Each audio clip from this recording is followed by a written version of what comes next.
예, 여러분 반갑습니다. 제가 하는 얘기는 돈 버는 얘기하고는 별 관계 없습니다.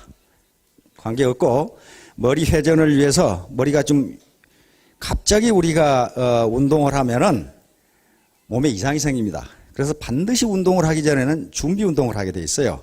준비 운동 시간 스트레칭을 해야 제대로 운동이 되고 몸을 안 다칩니다.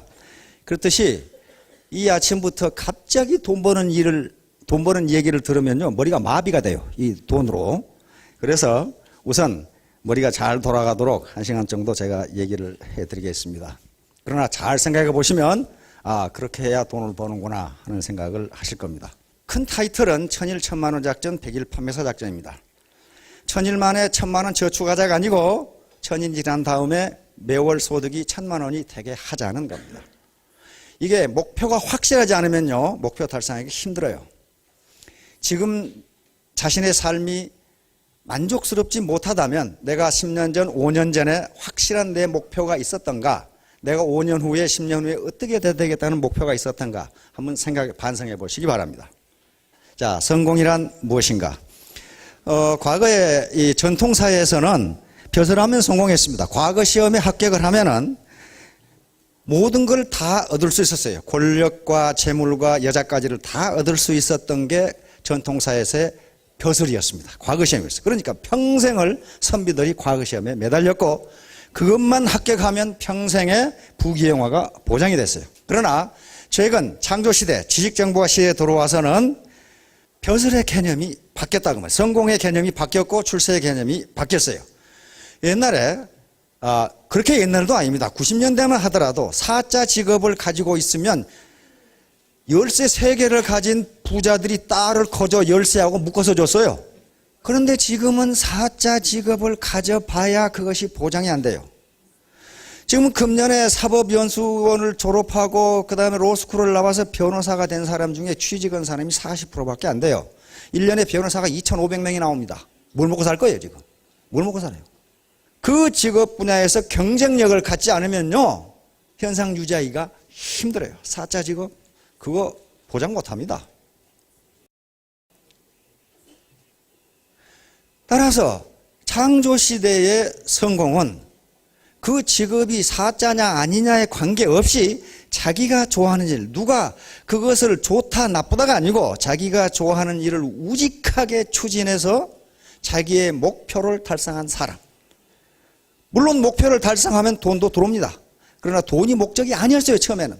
우직하게 그것이 좋아서 했는데 성공을 했단 말이에요. 즉 돈을 벌었다, 그 말이에요. 그리고 출세는 뭐 어머니 배에서 나오면 출세는 한 겁니다. 그렇죠. 세상에 나왔다, 그 말 아니에요, 지금. 그런데 우리가 말하는 출세는 도덕적인 영향력을 미치는 사람을 출세했다 그래요.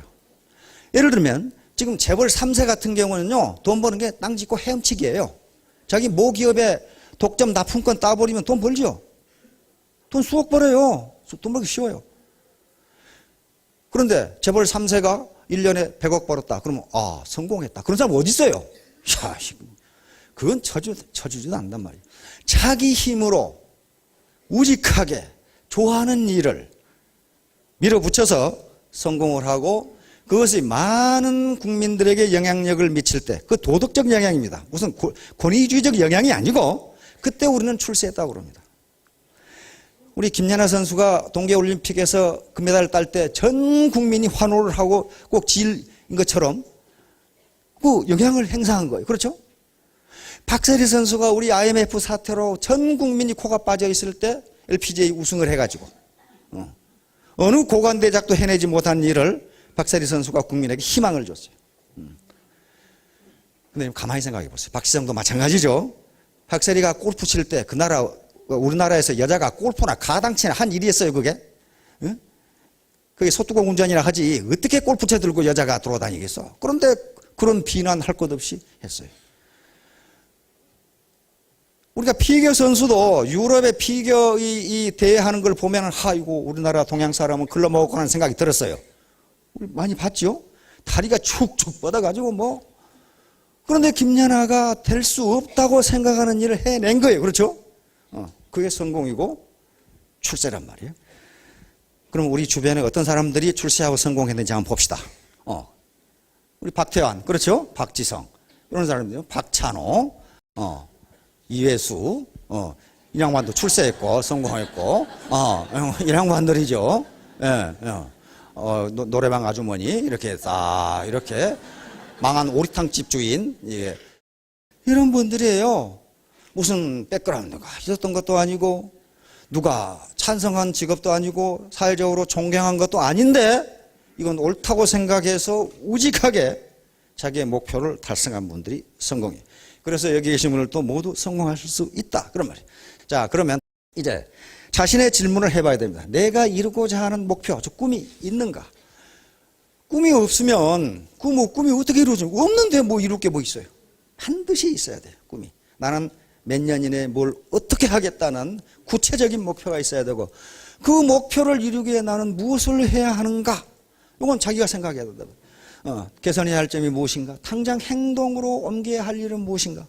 눈앞에 마시멜로를 먹지 말자. 이건 당장 앞에 있는 달콤한 유혹을 뿌리쳐야 된다. 그 말이네. 자, 그래서 애터미 쌍기역을 정해서 지금 강의를 해나가고 있습니다. 첫째, 꿈을 가져야 되고 깡다고 용기, 결의, 결심 이런 게 있어야 되고 네트워크 요걸 형성할 수 있어야 되고 지금 여기에 대해서 강의하고 있습니다. 오늘은 공생에 대해서 이야기를 하려고 합니다. 공생. 같이 살아야 된다. 나 혼자 잘 먹고 잘 살겠다고 하면 다른 직업에서도 성공할 수 없지만은 이 네트워크 마켓 사업에서는 절대로 성공할 수 없다. 공생, 같이 살자고 하는 이 정신이 있어야만 성공할 수 있다. 그 얘기입니다, 지금. 자, 그래서 이제 일단은 뭘 하든지 공부를 해야 되는데 우리가 공부하면 수학적, 영어적 펴놓고 뭐 하는 걸 공부라고 그러는데 그것도 공부는 공부입니다. 근데 우리 조상들이 생각하는 공부는요, 그런 게 아니고 우리 몸의 수신을 공부라고 그래서 수신, 몸을 닦는 거죠. 수신을 공부라고 그랬습니다. 수신. 디스플린이죠. 수신을 공부라고 그랬어요. 그러면 우리 몸도, 머리도 몸이고, 우리 마음도 몸에 붙어 있고, 우리 육체도 몸이기 때문에 머리로 뭔가를 익히는 것도 공부고, 이걸 머리 공부라고 그래요. 우리가 책을 보고 뭔가 외우고 지금 이 강의를 듣고 하는 건 머리 공부예요. 마음 공부는 결심, 결의, 도덕성 이런 게 마음 공부예요. 내가 이 사업을 해봐야 되겠다. 나는 도덕적으로 살아야 되겠다. 이게 결심 아니에요. 지금 마음이란 말이에요. 몸 공부는 그걸 실천에 옮겨야 돼요. 암만 머리로 생각하고 마음이 있어도 몸으로 움직이지 않으면 아무 성과가 없잖아요. 아무 성과가 없어요. 마음 공부, 몸 공부가 안 된 놈이 머리 공부만 되면요, 그 사기꾼이 돼요. 전부 사기꾼들 보세요. 기가 막힌 방법으로 사기치잖아요. 난 도대체 사기를 어떻게 쳤다고 뉴스에 나오면 저 말이 뭔 말인고 그래요. 어떻게 사기를 쳤다는 건지. 그렇게 머리가 좋아. 왜? 도덕성, 양심 이런 마음 공부가 안 돼 있어요. 지가 몸으로 땀을 흘려서 돈을 벌어야 되겠다는 생각이 전혀 없어. 남이 땀 흘려 벌어놓은 돈 사기 쳐먹겠다는 건 머리가 무지하게 좋아요. 사기꾼 치고 바보 봤어요? 바보는 사기를 당하지 사기를 못 쳐요. 그렇잖아요. 또 이것도 안 되고 이것도 안 된 놈이 몸 공부만 된 놈은요 전부 조폭이에요. 그거 완전히 조폭이에요. 이게 아무 생각이 없어요. 그냥 아무 생각. 그래서 반드시 이 세 가지가 되어야 성공할 수 있습니다. 이건 네트워크 사업도 그렇고 모든 사업이 다 그래요. 구멍가게를 하고 슈퍼를 하더라도 이렇단 말이에요. 지금. 자, 이제 공생입니다. 심바이오시스.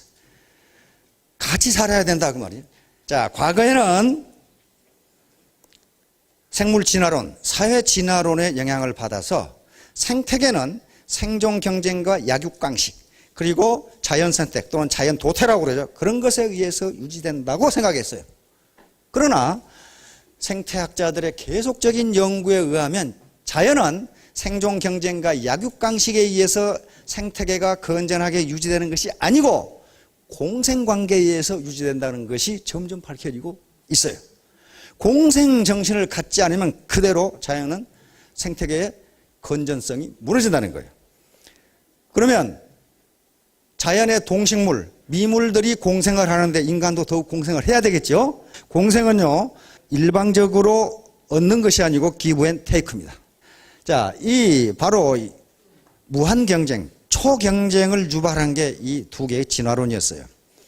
원래 사회 진화론이 먼저 나왔습니다. 영국의 허버트 스펜서라고 하는 철학자가 사회도 생물처럼 진화한다고 봤어요. 그런데 이 사회 진화론은 무시무시한 이론입니다.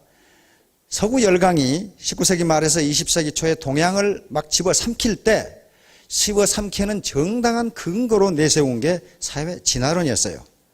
동물 세계와 마찬가지로 인간 세계, 인간 사회도 진화하기 때문에 진화가 더 된 유럽 사회가 진화가 덜 된 동양 사회를 먹는 것은 매우 자연스러운 일이다. 그렇게 주장을 했어요. 일본이 우리 조선을 합병할 때도, 대한제국을 합병할 때도, 집어삼킬 때도 명분상으로 내세운 이론이 사회 진화론과 임나일본부 이론이었어요. 즉 일본 사회가 조선 사회보다 진화가 더 된 사회니까 일본이 조선을 지배하는 것은 매우 자연적인 자연법칙에 해당한다. 이따구 소리를 한 거예요. 그래서 무지무지하게 아주 무시무시한 이론이에요. 지금 빈익빈 부익부 요게 그리고 신자유주의 시장의 모든 걸 맡기자고 주장하는 사람들이 내세우는 이론적 근거도 사회 진화론입니다.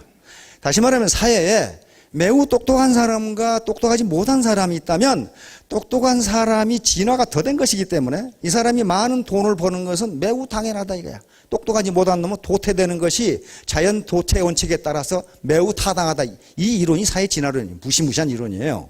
아무것도 아닌 것 같은데. 그래서 이것이 생물 진화론과 합해지면서 진화론의 뿌리를 형성합니다. 자, 이 사람들이 어떤 사람인가 봅시다. 사회 진화론을 만든 허버트 스펜서라는 영국의 철학자입니다. 물론 이 사람은 무슨 사람을 우습게 그렇게 착취하자 그런 개념이 아니었어요.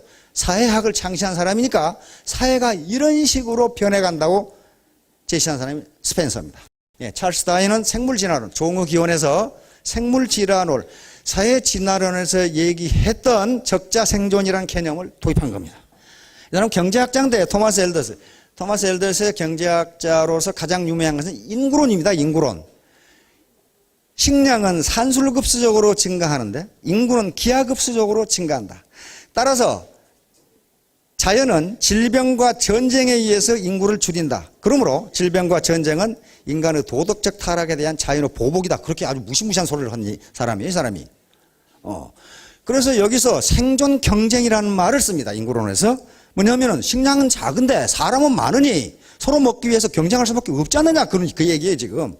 그래서 다윈은 적자생존과 생존 경쟁이라는 말을 생물질환에 도입해서 종의기원을 쓴 거예요.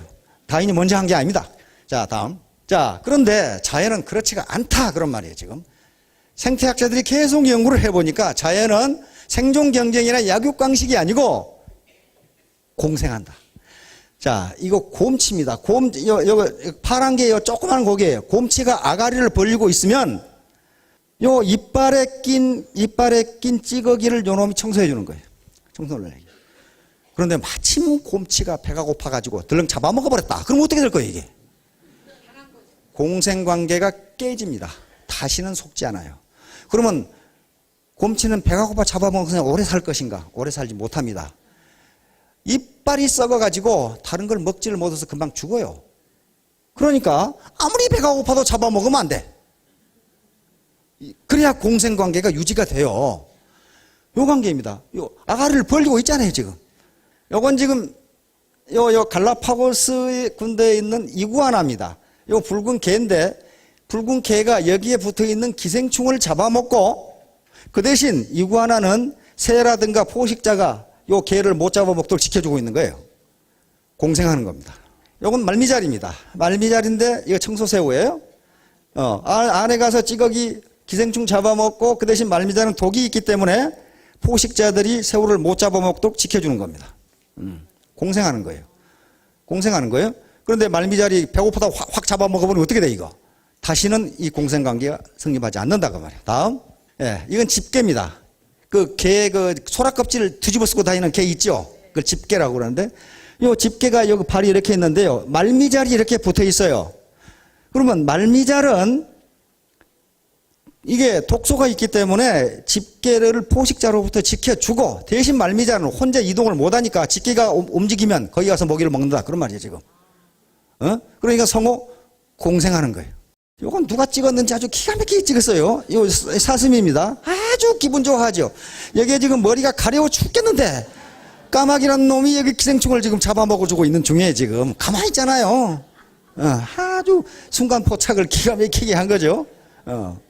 아주 기분이 좋은 표정을 이렇게 하고, 이 공생입니다. 다음.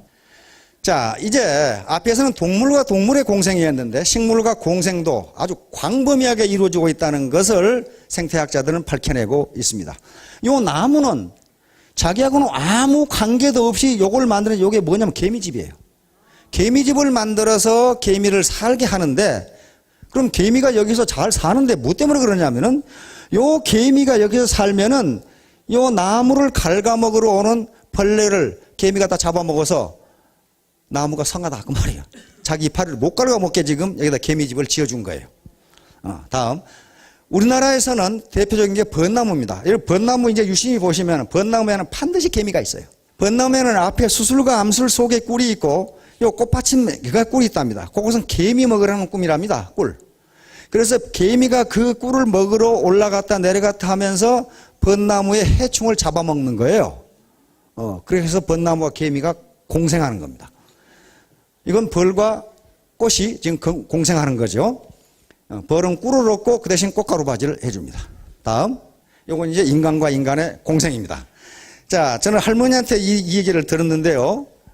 어느 한 마을에 장님 총각이 살았는데, 뭐 그 당시 무슨 뭐 장님 개가 있는 것도 아니고 집에 콕 박혀서 평생을 살아야 될 운명이란 말이에요. 움직이도 못하고. 그런데 소문을 들으니 이웃 마을에 안진뱅이 처녀가 있다 이래요. 그래서 중간에 거간 할머니를 두어서 결혼을 타진했더니 결혼을 흔쾌히 승낙해서, 왜냐하면 자기는 눈이 안 버리지만은 다리가 성하고 안진뱅이 처녀는 다리는 불편하지만은 눈이 멀쩡하니까 눈과 다리가 합하면 훌륭한 부부가 된다. 그런 말이에요, 지금. 그래서 결혼을 한 겁니다. 그래서 이제 평생 안진뱅이는 걷지 못해서 집에 있었고 장님은 눈이 안 보여서 집에 있었는데, 장님이 안진뱅이 신부를 얻고 신부가 눈 노릇을 하고 장님이 다리 노릇을 해서 세상 구경을 나가는 모습입니다.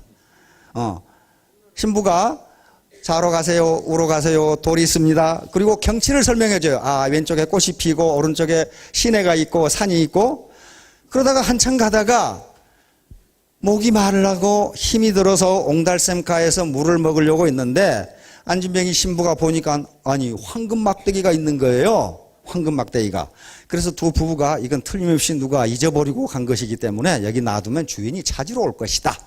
그리고 거기 놔두고 갔어요. 갔는데 어디만큼 가니까 산적이 나타나가지고 있는 걸 다 내놔라 이렇게 했단 말이에요. 근데 둘이 있는 게 뭐 있어? 아무것도 없잖아요. 그래서 있는 건 없고 저쪽 옹달산 가에 가면은 황금 막대기가 있으니까 그걸 가져가시오 그랬단 말이에요. 도둑놈들이, 산적놈들이 기가 번쩍 뛰어가지고 그냥 불나게 죽고 쫓아갔단 말이에요. 한참 있으니까 산적들이 화가 머리끝까지 나가지고 거짓말했다고 두 부부를 실컷 두들겨 패고 가버렸어요. 이놈들아, 황금 막대기는커녕 누런 구렁이밖에 없더라. 그래서 두 부부가 이상하다 싶어가지고 거기를 가보니까 황금 막대기가 있어. 그러니까 양심이 버른 사람한테는 그것이 황금인데 산적놈들한테는 그게 구렁이로 보였다. 그런 말이에요, 지금. 구렁이로 보였다. 그래서, 이건 산신령님이 우리 보고 쓰라고 주신 것이다. 그래가지고 그 황금 막대기를 가져와서 가난한 사람에게 베풀면서 잘 살았다. 이런 얘기를 제가 우리 할머니한테 들었어요. 이게 바로 공생이에요, 공생. 여기 계신 분들은 전부 어떤 분은 장염이고 어떤 분은 안진뱅이라 그 말이에요. 근데 그게 합해지면 하나의 초유기체를 형성한단 말이에요. 이게 인간의 공생이에요. 또 우리 사회 자체가 공생 구조입니다. 우리나라에 있는 직업만 해도 10,000가지가 넘는다고 합니다. 우리가 쓰는 제품만 해도요 10,000가지가 넘는데요. 10,000가지 훨씬 넘어요. 자동차 부품만 해도 30,000가지라 그러거든. 그러잖아요. 그런데 그거 누가 한 사람이 다 만듭니까? 안 그래요. 알지도 못하는 사람이 만든 걸 우리는 쓰고 있단 말이에요. 그게 바로 인간의 공생이에요. 나는 이거 제가 만들지 않았거든요. 이거 내 평생을 배워도 못 만들 거예요. 이거 구두도 그렇고 못 만들어요.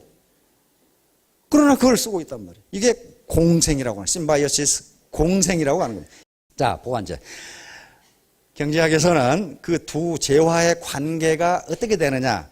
이건 사실 경제학적으로 수요 가지고 따지는 이론인데, 보완제라는 것이 있습니다. 보완제. 대체제, 독립제, 보완제 그러는데요. 대체제는 서로 대용해서 쓸 수 있는 거예요. 이거 없으면 이걸 쓴다 그 말이에요. 예를 들면 버터가 없으면 마가린 쓰고, 소주 없으면 맥주 마시고, 이게 다 대체제예요. 고속버스 요금이 너무 비싸면 기차 타고, 비행기 요금이 올라가면 KTX 타고, 이게 대체제예요. 그것 말고 다른 게 있다 그런 말이에요. 그것 말고 다른 게 이게 대체제입니다. 보완제는 같이 쓰면 효용이 높아지는 재화를 보완제라고 그래요. 하나를 쓰는 것보다 같이 쓰면, 예를 들면 커피와 설탕 하나씩 먹는 것보다는, 소금과 달걀 보완제입니다.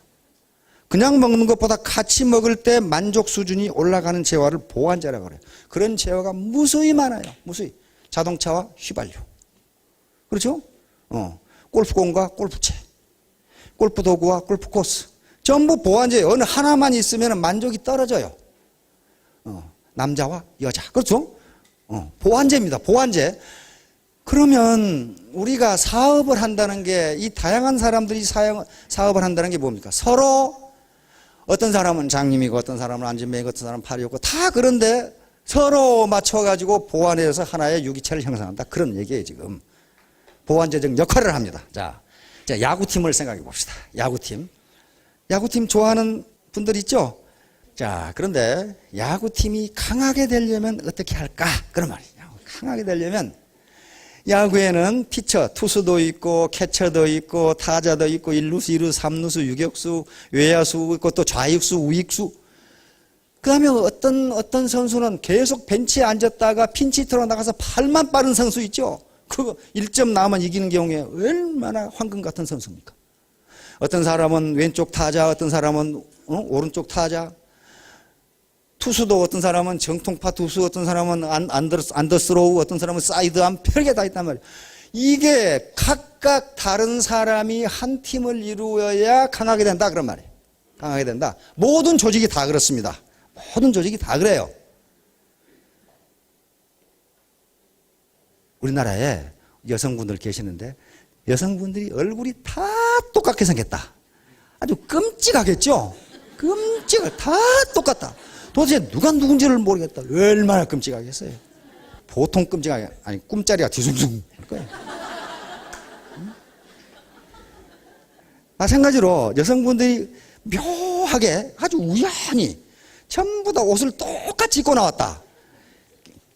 기분이 매우 좋을 것 같아요. 안 좋죠. 자, 야구팀 한번 봅시다. 자, 박찬호. 세계적인 메이저리그입니다. 그렇죠? 그러면 지금 하나 이글스로 들어갔는데 하나 이글스에 몽땅 박찬호 같은 선수만 있다. 이건 꼴찌하기 딱 맞아요. 그렇죠? 다음 이승엽. 삼성 라이언스에 몽땅 이승엽 같은 사람만 있다. 이건 아주 따놓은 당상으로 꼴찌예요. 캐차도 있어야 되고 유격수도 있고. 그렇죠? 이거 봐. 이승엽이 아웃되잖아요. 유격수한테 잡혀가지고. 그렇죠? 아웃되잖아요. 요 유격수가 있어야 된단 말이야. 그렇죠? 캐차도 있어야 돼. 이 선수는 발이 빠른 선수야. 캐차가 공을 잡고 벌써 들어와 버렸어. 그렇죠? 이와 같이 다양하게 구성이 돼요. 다양하게. 자, 다음. 자, 그러면 이제 애터미 구성원들은 바로 시너지 효과를 낼 수 있는 아주 적절한 구성으로 되어 있습니다. 그러나 반대로 역시너지 효과가 나올 수가 있어요. 시너지 효과는 하나 플러스 하나가 둘 이상이 되는 게 시너지 효과입니다. 상승 효과라고 한다. 역시너지 효과는 하나 플러스 하나 했는데 2가 못 나와. 이게 역시너지 효과예요. 시너지 효과의 가장 아주 전형적인 예는 청춘 남녀가 만나서 애를 낳는 게 시너지 효과의 가장. 하나 플러스 하나가 셋이 됐거든. 둘이 안 되고. 셋이 됐거든. 이게 시너지 효과예요. 자, 우리 애터미는 사회 축소파입니다. 왜냐하면 진입장벽이 없어요. 법규에 어긋나지 않은 이상 누구나 회원이 될 수 있고 자기가 맘만 먹으면 누구나 사업자가 될 수 있기 때문에 진입장벽이 없어요. 모든 공공조직이나 회사 조직이나 사회단체는요 반드시 진입장벽이 있습니다. 연령, 나이, 경력, 학력, 그런 것들에서 전부 구성이 돼요. 예를 들면 제한군이네. 군대를 안 갔다 온 놈이 제한군에 들어갑니까? 못 들어가요, 거기는. 그렇죠? 회사의 사업 모집 보면은 무슨 전공자, 몇 세부터 몇 세까지. 그게 반드시 있어요. 남녀 구별 있고. 그런데 애터미는 그 진입장벽이 없기 때문에 사회를 그대로 축소해놓은 것과 똑같아요. 연령, 종교, 학력, 경험, 기술 다 들어올 수 있다. 그러니까 이렇게 다양한 요소로 구성되면 시너지 효과가 나올 수가 있어요. 그러나 이게 나만 잘 먹고 잘 살아야지 이렇게 되면 반드시 역시너지 효과가 나옵니다. 그건 정확하게 조직이론에서 정확하게 그렇게 나와요.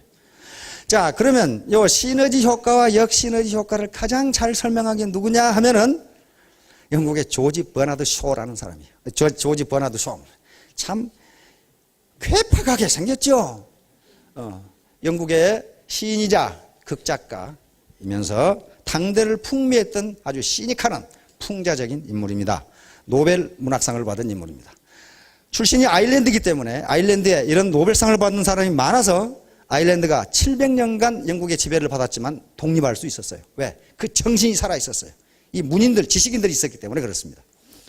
어느 미모의 댄서가, 미모의 이 여배우가 조지 버나드 쇼에게 편지를 보냈다고 합니다. 그 편지는 있다고 그래요. 당신의 그 뛰어난 머리와 나의 이 탁월한 미모가 합해져서 아들이 나오면 머리 좋고 잘생긴 아들을 낳을 수 있지 않겠느냐 하고 청혼을 했어요. 그러니까 버나드 쇼가 당신의 그 돌 같은 머리와 내 이 못생긴 얼굴이 합해지면 못생기고 돌머리 같은 아들이 나오면 어떡할 거냐 이렇게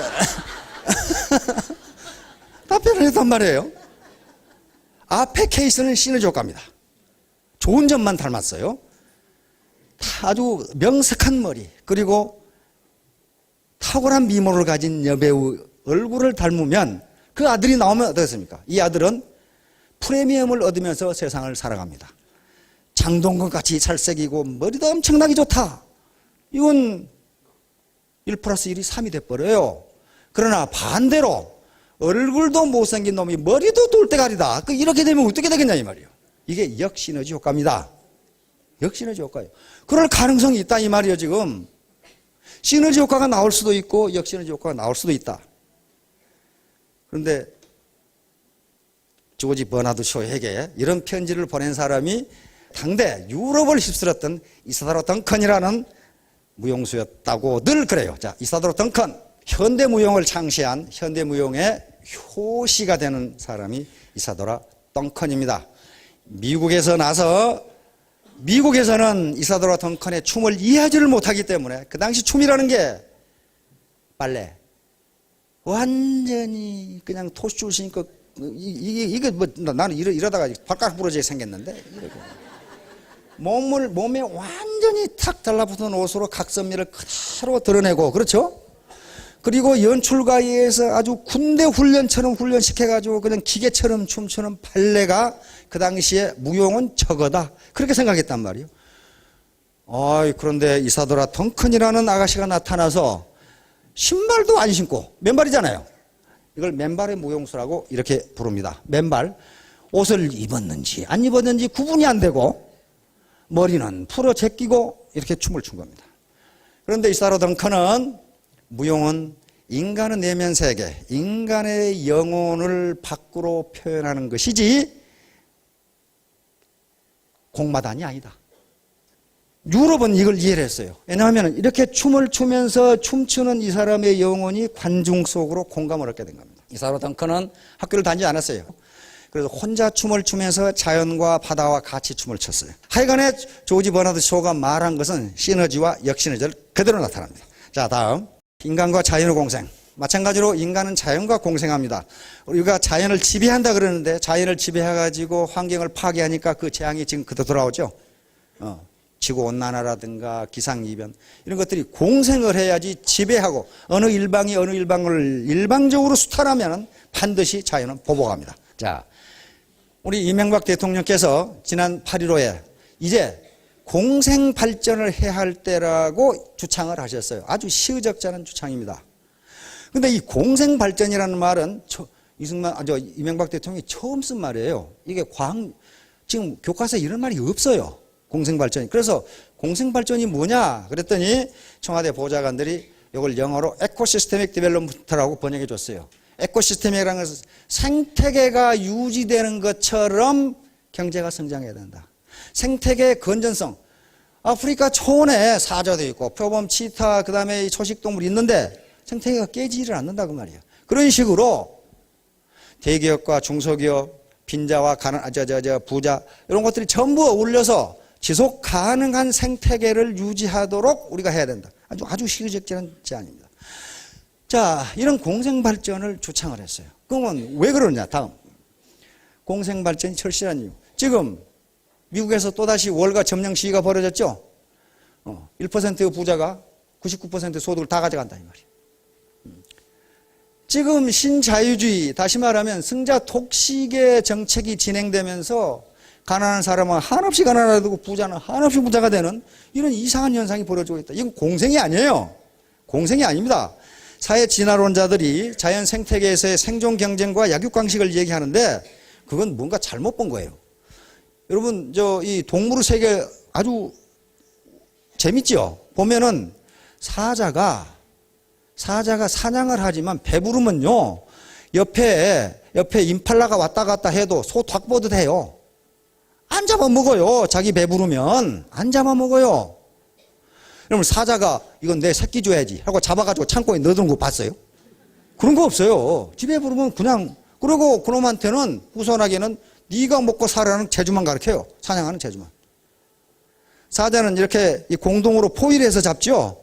근데 해설자 말을 들어보니까 사자가 이 사냥에 성공할 확률이 30%밖에 안 된답니다. 근데 누구를 잡아먹어요? 누구를? 잡아먹혀야 할 놈만 잡아먹어요. 다리를 다쳤다든가. 이건 혼자 살아갈 수가 없어요. 또는 뭔가 병이 들었다든가. 이런 놈들만 잡아먹어. 왜? 다른 놈들은 잘 뛰거든. 잘 뛰어가니까 못 잡아먹어요. 그러니까 생태계가 건전하게 유지되도록 해야 된단 말이에요. 지가 먹을 것 이상은 해치지 않는다 그런 말이에요. 해치지 않는다. 그리고 거기는 기회균등이에요. 기회균등. 사자 아들이라고 해서 뭐 특혜가 주어진다 그런 게 없어요. 그러나 인간 세계에서는 지 먹을 걸 말고 증손자까지 먹을 걸 감춰놓고 또 벌어 또 가지가. 이게 생태계의 약육강식하고는 전혀 달라요. 전혀 달라요. 그리고 기회균등이 주어지지가 않아요.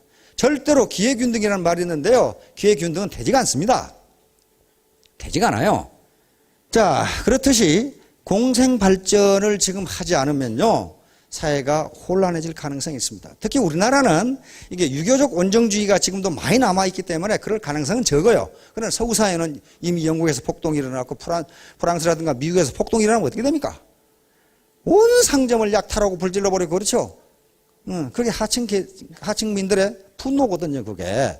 우리도 그렇게 되지 않으려면은 이명박 대통령이 선언하신 것처럼 공생발전을 모색하지 않으면 안 된다는 거예요, 지금. 자, 그래서 애터미는 반드시 공생발전을 해야 됩니다. 나만 잘 먹고 잘 살겠다고 생각하면요, 그렇게 되면 좋은데 문제는 안 된다는 거예요.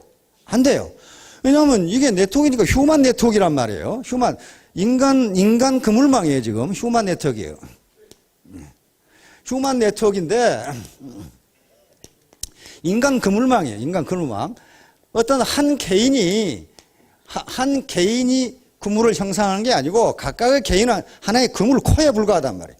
그러면 그물코가 연결돼서 하나의 그물을 형성하는데 나는 나 혼자 할 거야. 그거 안 되게 돼 있어요, 그건.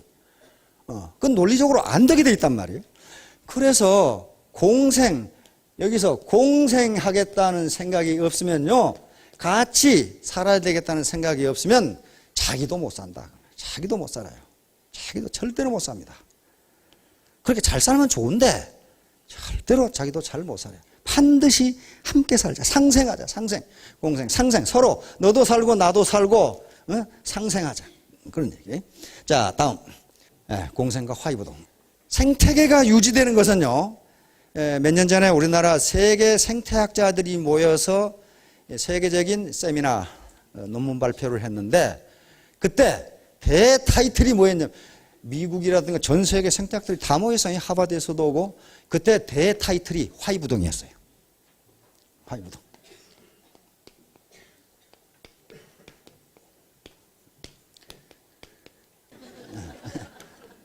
화이부동. 자, 이 화이부동이라는 말은요, 논어에서 가장 유명한 말 중에 하나입니다. 논어에 나오는 말씀이 있고 공자님이 하신 말씀입니다. 이 앞에 뭐가 붙어 있냐면요, 군자 그랬어요. 군자. 군자 화이부동. 군자는 오늘날 개념으로는 신사입니다. 신사, 젠틀맨. 신사는 화합하되 동은 부안해동입니다. 부안해동하지 않는다.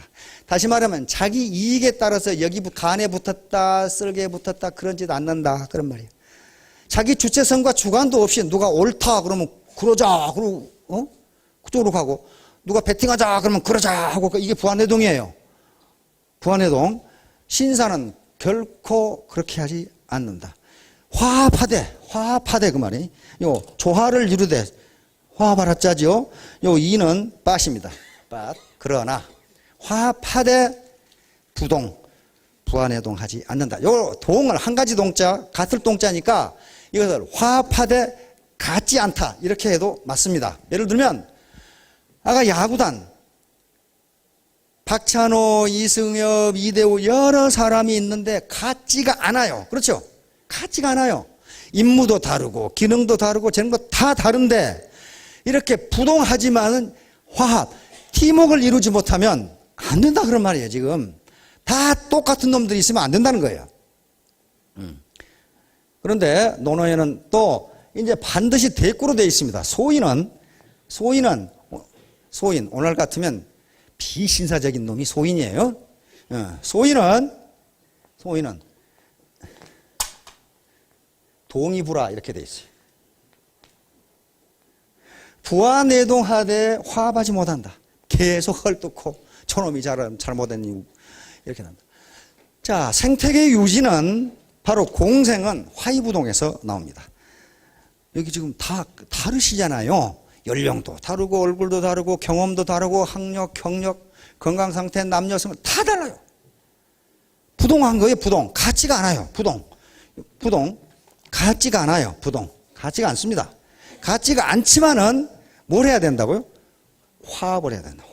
화합하는 거예요. 화합을 하자요. 화합.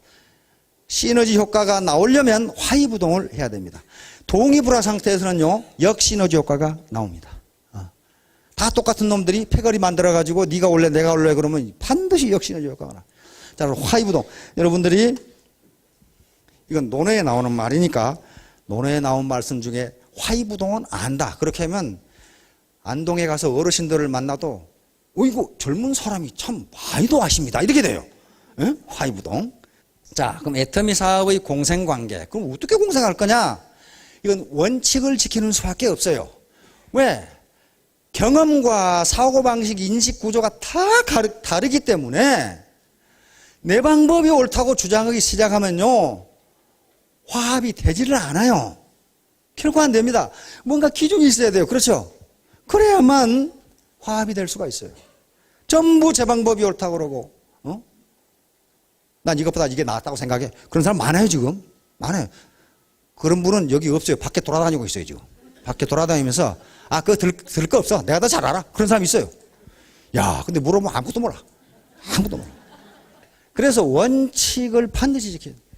원칙은 자연법칙입니다. 원칙은 누군가가 만들어서 그냥 쭉 놔둔 게 아니고, 자연법칙을 그대로 지키지 않으면 뭔가 교통정리를 해줄 수 있는 기준이 없으면 결코 화합할 수가 없어요. 전부 사고방식이 다르고 지금까지 살아온 경험이 다른데 어떻게 그 화합이 되겠어요? 자, 공생관. 그럼 공생하려면 어떻게 되냐? 공감을 하지 않으면 공생하겠다는 생각이 나오질 않아요. 공감은 어디서 나오냐? 역지사지입니다. 역지사지. 자, 어르신들은 다 하실 거예요. 역지사지. 역지. 이거 바꿀 역자입니다. 처지. 처지를, 입장을 바꿔놓고 한번 생각해 본다. 그 말이에요. 입장을. 서로 갈등과 이견이 있을 때에 저 사람이라면 나는 그러면 어떻게 했을까를 한 번만 생각해 봐도 이것이 큰 다툼으로 번지지는 않는다 그 말이에요. 전부 상대방 입장은 배려하지 않고 제 생각만 하니까 결국 싸움하고 애터미는 좋은데 저 새끼 보기 싫어서 못하겠다고 나간단 말이에요.